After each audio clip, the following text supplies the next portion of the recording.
বিশ্বাস করি একটি আদর্শে, যে আদর্শের নাম হচ্ছে বাংলাদেশী জাতীয়তাবাদ, এবং যে আদর্শ আমাদের শিখিয়ে গিয়েছেন শহীদ প্রেসিডেন্ট জিয়া রহমান, অন্য কেউ নয়। এবং কে ছিলেন এই শহীদ প্রেসিডেন্ট জিয়া রহমান? আওয়ামী লীগ বলেছিল একজন অখ্যাত মেজর। সেই অখ্যাত মেজর যখন সারা বিশ্বে বিখ্যাত মেজর হয়ে গেলেন, তখন আওয়ামী লীগ সেটাকে গ্রহণ করতে সাহস করে। সেটাই ছিল আওয়ামী লীগের সমস্যা। এবং যারা আওয়ামী লীগের সেই তথাকথিত সহযোগীরা, যারা তাদের সেই মিশনে ব্যর্থ হয়েছিল, তখনও কিন্তু তারা শহীদ প্রেসিডেন্ট জিয়া রহমানের আদর্শে বিশ্বাস রাখতে পারল। এটাই হচ্ছে মূল সমস্যা। যদি কেউ সত্যিকার দেশকে ভালোবাসে, যদি তারা মনে করে যে তারা বাংলাদেশের আদর্শে বিশ্বাসী, যদি তারা মনে করে যে বাংলাদেশি জাতীয়তাবাদের আদর্শে তারা বিশ্বাসী, তাহলে আমি মনে করি, আমি নিজের মনে এই প্রতীতি রাখি যে এই বাংলাদেশে কোনো বিদ্বেষ, কোনো বিভেদ থাকতে পারে। আমি আজকে আবেদন করব, যারা বাংলাদেশে বিভেদ সৃষ্টি করছে, যারা বিদ্বেষ সৃষ্টি করছে, আমি তাদের বিরুদ্ধে কিছু বলবো না।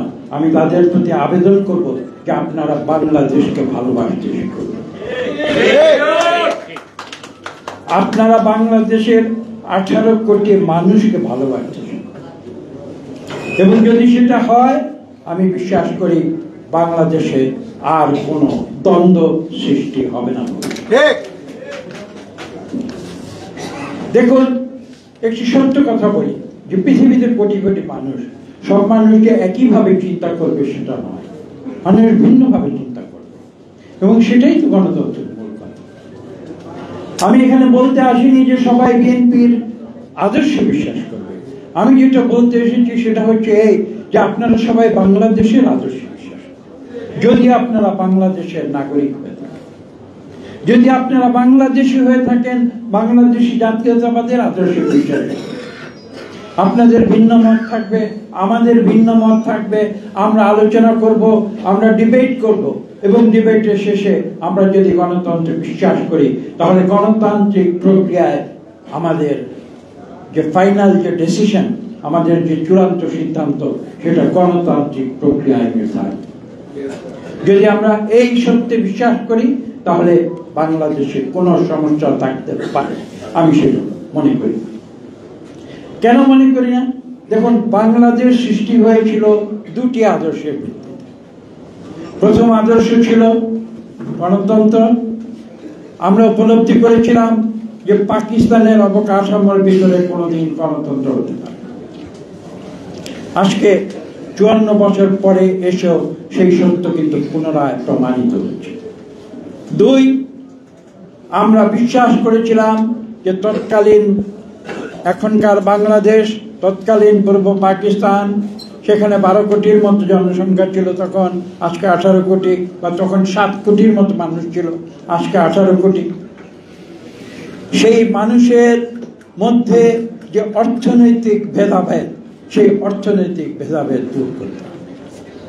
দরিদ্র, সুবিধা বঞ্চিত, নির্যাতিত মানুষের অধিকার প্রতিষ্ঠা করতে হবে।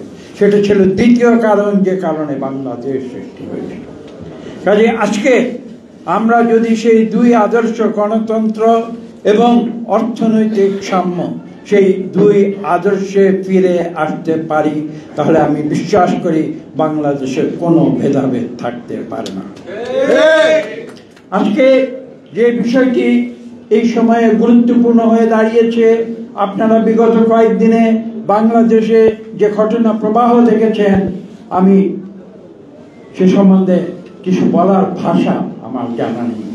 আমার বলার ভাষা জানা নেই এই কারণে যে আমি সেই ঘটনার নিন্দা করতে পারি, সেই ঘটনার ব্যাখ্যা দিতে পারি, সেই ঘটনার যে অযৌক্তিকতা সেটা যুক্তি দিয়ে প্রমাণ করতে পারি, কিন্তু আমি সে পথে হাঁটব না। আমি শুধু বলবো যে আপনারা সঠিক পথে ফিরে আসুন, আপনারা সঠিক পথে ফিরে আসুন। যে সঠিক পথ বাংলাদেশকে বিশ্বের বুকে একটি গৌরবময় দেশ হিসাবে পুনঃপ্রতিষ্ঠিত করবে, যেটা একদিন করেছিলেন শহীদ প্রেসিডেন্ট জিয়া রহমান। আজকে বিএনপির কথা ভাবুন। বিএনপি এমন একটি রাজনৈতিক দল, যেই দল প্রতিষ্ঠা করেছিলেন অন্য কেউ নয়, যিনি 1971-এর কালো রাতে, যেদিন পাক হানাদার বাহিনী নিরীহ বাংলাদেশের মানুষের উপরে আগ্নেয়াস্ত্র নিয়ে ঝাঁপিয়ে পড়েছিল, সেদিন যিনি প্রতিবাদ করেছিলেন, যিনি বলেছিলেন আই রিভোল্ট, এবং যিনি তার পরবর্তীতে স্বাধীন বাংলাদেশের ঘোষণা দিয়েছিলেন, মুক্তিযুদ্ধের ঘোষক।